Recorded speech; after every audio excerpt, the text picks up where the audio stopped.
having not played so many games together, despite being good players in tonight's game. What about pressure? Do you think there's any? I think there's only self-inflicted pressure on New Mexico. They're talking about how this is a one-off game, and you know they've never had this type of opponent in their home facility before. So maybe they put a little bit of pressure on themselves, but hopefully good pressure that drives motivation and an extra 10%. Those mistakes to make it count. Definitely, I think the quality is definitely the defining factor. But we watch Premier League, we watch MLS, we watch soccer on a consistent basis, and sometimes you just see players miss those chances. Bailey lines it up, he scores! It went off a player for Real Salt Lake, but nevertheless it finds Twine. New Mexico deserves their fate early on, and it's 1-0 for the home team.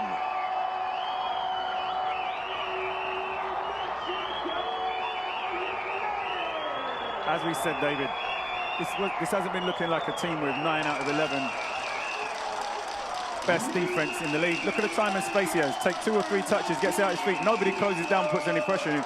It's not even the cleanest strike, but he does well to find the corner and beat the goalkeeper. But he has so much time to get the ball under control, pick his corner, and evidently he beats Beavers on this occasion and gives his team the 1-0 lead. But yeah, and it should probably be 2-0 in all honesty. If you look at the chance that Rivas missed earlier, New Mexico should be in full control of this game, and now be game management, trying to slow the game down, take any steam out of Real Salt Lake getting back into this game, and manage the intensity of the game well.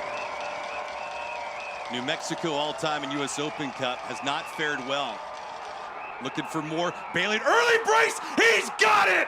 2-0 New Mexico here in the 20th minute. It's all Ezekiel Bailey and company.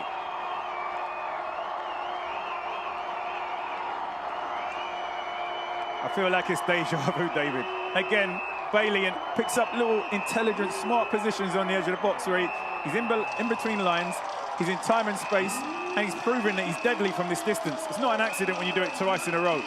The ball finds him in space. He thought from the first time they would have learned, gets a great first touch and just drills it past Beavers into the bottom corner. 2-0. We said it should have been 2-0. It is now. Someone downstairs is hearing you from up above, Chris. Real Salt Lake came into this match with a goal differential of +9. Trouble here, Barajas out wide, takes a shot off the board in the back of the net. They got plenty of life, they won't go away here in this first half. Real Salt Lake on the board, it's 2-1 New Mexico.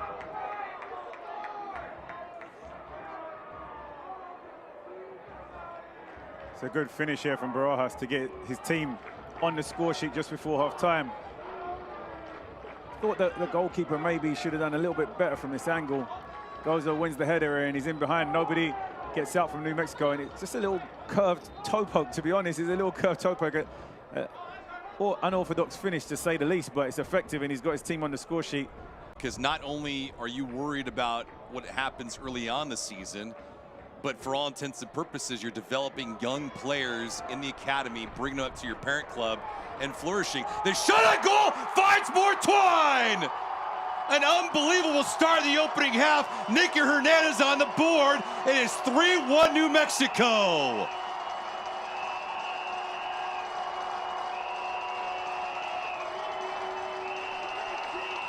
Is that Hernandez Bailey?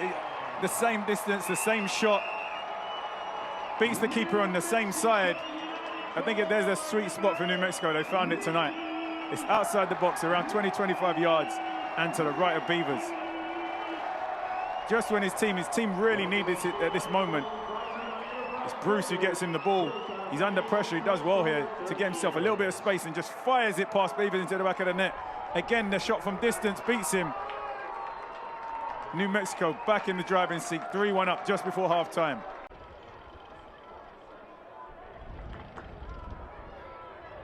'49th minute. This half just beginning. Luna here, Luna there! On the board, it's 3-2.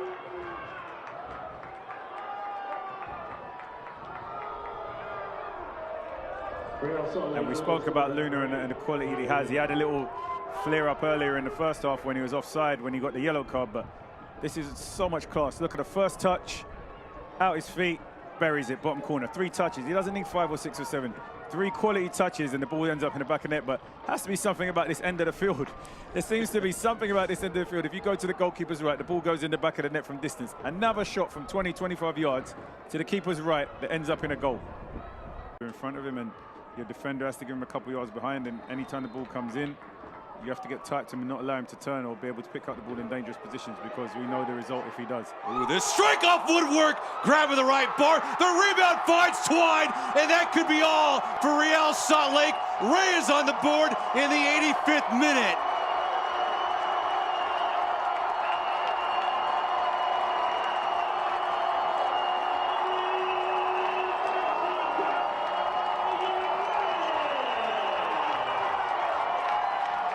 What a strike to set up this goal. The first strike from distance again. I feel like every strike's been from distance. And Hernandez here tries to bend this past the goalkeeper, hits the stanchion where the upright meets the goalpost, and comes out perfectly here for Reyes on his favorite left foot. Just guides it past the goalkeeper into the back of the net for New Mexico's 4th goal of the night. And sorry to say, I think a cup set is on the way. New Mexico may have sealed their place in the next round. Malik Badawi looking at his watch. So are we. And our lead official has finally blown it. We have reached full time, and for New Mexico United, it certainly is real. The cup set is real. Real Salt Lake, member of the MLS, falls to USL Championship. New Mexico United by a final score of 4-2.